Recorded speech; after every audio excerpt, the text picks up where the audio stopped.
शहनाई, ढोल, ढुमसा आदि वाद्य यंत्रों के गुंजन के बीच बड़े बड़े मुखौटे पहने आक्रामक गति से कलाबाजियां दिखाते कलाबाज।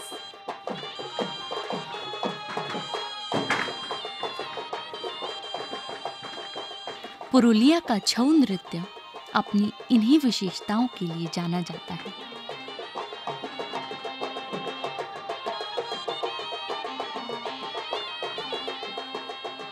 छऊ युद्ध विद्या पर आधारित है, इसलिए ऐसा माना जाता है कि ये हिंदी भाषा के शब्द छावनी का ही बदला हुआ स्वरूप है, जिसका अर्थ है वो स्थान जहां युद्ध की तैयारियां होती हैं। संथाली भाषा में छऊ का मतलब होता है छावनी। क्योंकि ये सामरिक युद्ध है, इसलिए छावनी से जुड़ा हुआ शब्द ही उन्होंने अपने डांस के लिए इस्तेमाल किया है।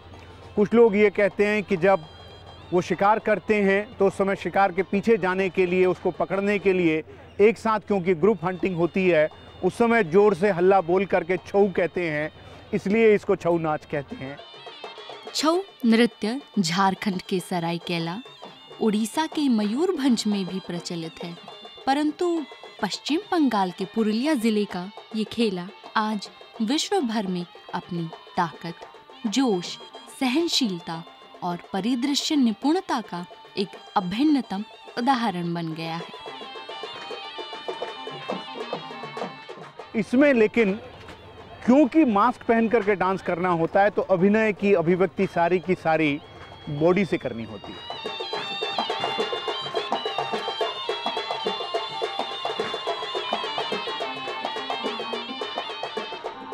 पश्चिम बंगाल की झांकी पुरुलिया छऊ नृत्य पर गणतंत्र दिवस 2014 की परेड में सर्वश्रेष्ठ प्रदर्शन के लिए पुरस्कृत शिव शक्ति छऊ नृत्य अकादमी पुरुलिया के संस्थापक श्री जोधाराम कुमारी से अपनी रोजी रोटी का साधन ही नहीं, बल्कि अपने पूर्वजों की धरोहर भी मानते हैं, जिसे एक पीढ़ी से दूसरी पीढ़ी तक पहुंचाना उनका कर्तव्य है।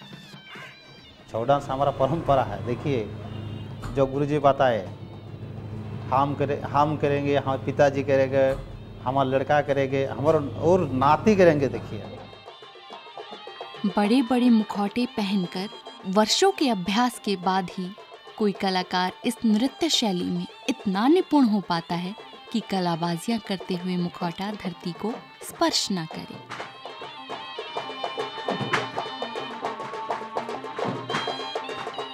पुरुलिया जिले के ही एक गांव चारिदा के लोग छऊ नृत्य के लिए मुखौटे तैयार करते हैं। चिकनी मिट्टी और कागज से तैयार ये मुखौटे चटक रंगों में रंगे जाते हैं।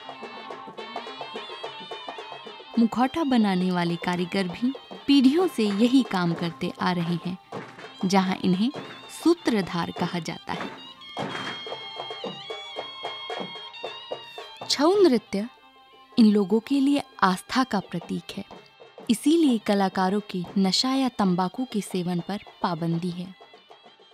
हमारा जिला में, पुरुलिया में, जो झालदा से बीड़ी बांधने का काम है, बीड़ी तैयारी, वो ये काम करता है लड़के लोग और जेंट्स लोग। देश में सर्वाधिक बीड़ी बनाने वाले क्षेत्र में इस तरह की पाबंदी मनुष्य के भीतर होने वाले किसी आंतरिक युद्ध को जीत लेने जैसा ही है। मेरे ख्याल से कुछ अच्छा सीखने के लिए कुछ अच्छा छोड़ना भी पड़ता है। तो गांव के लोग शायद यही समझते हैं कि जिस गांव में सबसे ज़्यादा बीड़ी उपलब्ध है, जिस गांव में सबसे ज़्यादा, क्योंकि ट्राइबल लोग नशे को नशा नहीं मानते हैं, उनके लिए वो जीवन का एक अंग है, उन्हें ये लगता है कि हाँ, अगर कुछ आपको नया सीखना है तो शायद आपको अल्कोहल और टबैको छोड़ना पड़ेगा, इसलिए वो छोड़ने में खुश रहते हैं। वीर रस और रौद्र रस से अलंकृत ये नृत्य शैली रामायण, महाभारत और ऐसे ही अनेक पुराणों पर आधारित कथानकों का सजीव चित्रण करती है। क्योंकि ये खुद वॉरियर ट्राइब हैं, तो ये दिखाना चाहते हैं कि हाँ, ये हीरो लोगों को वर्शिप करते हैं, तो कार्तिकेय के बारे में, अभिमन्यु के बारे में ये लोग जो है अपना, जिसको बांग्ला में कहते हैं, खेला करते हैं। किसी भी आम भारतीय परंपरा की तरह यहाँ भी नृत्य की शुरुआत गणेश वंदना से की जाती है।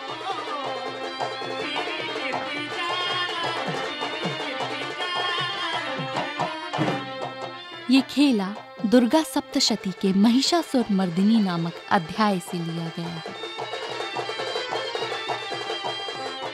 असुर महिषासुर ब्रह्मदेव को प्रसन्न कर उनसे ये वरदान प्राप्त कर लेता है कि कोई भी मनुष्य उसे मार न पाए। इस तरह वरदान प्राप्त कर महिषासुर और उसकी सेना चारों तरफ हाहाकार मचा देते हैं।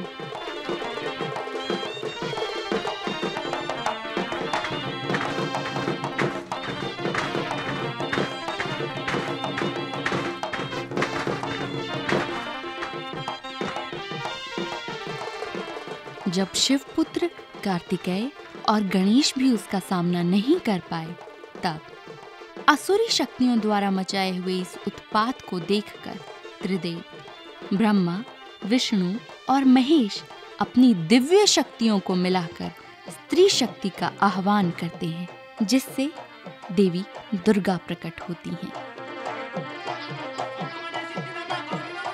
त्रिदेव की शक्तियों से परिपूर्ण 10 भुजाओं में अस्त्र शस्त्रों से सुसज्जित महिषासुर का वध कर देती हैं शक्ति की देवी दुर्गा।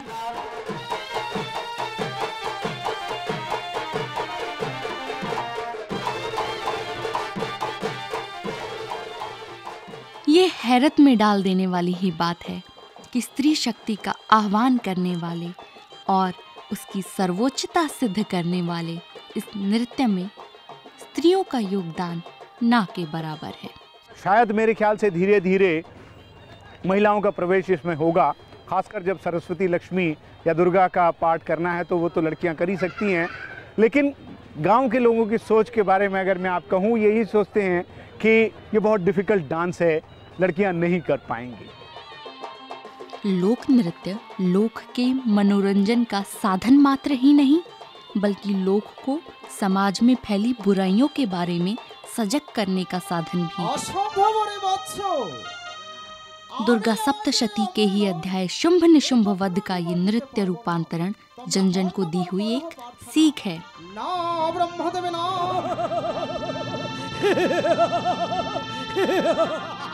शुंभ निशुंभ लालच और लोभ का प्रतीक है, जहां एक को मार गिराने पर दूसरा उठ खड़ा होता है।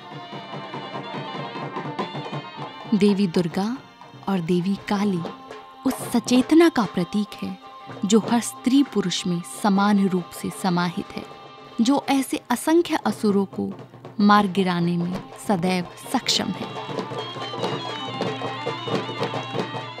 रात्रिकालीन होने वाला छऊ एक महानृत्य है जो युद्ध समर में बुराई पर अच्छाई की विजय को सुनिश्चित करता है। मान भूमेर बीर माटी, मान भूमेर बीर माटी, पठेरी रंगेर घाटी, धन्य এই মাটিতে জন্ম।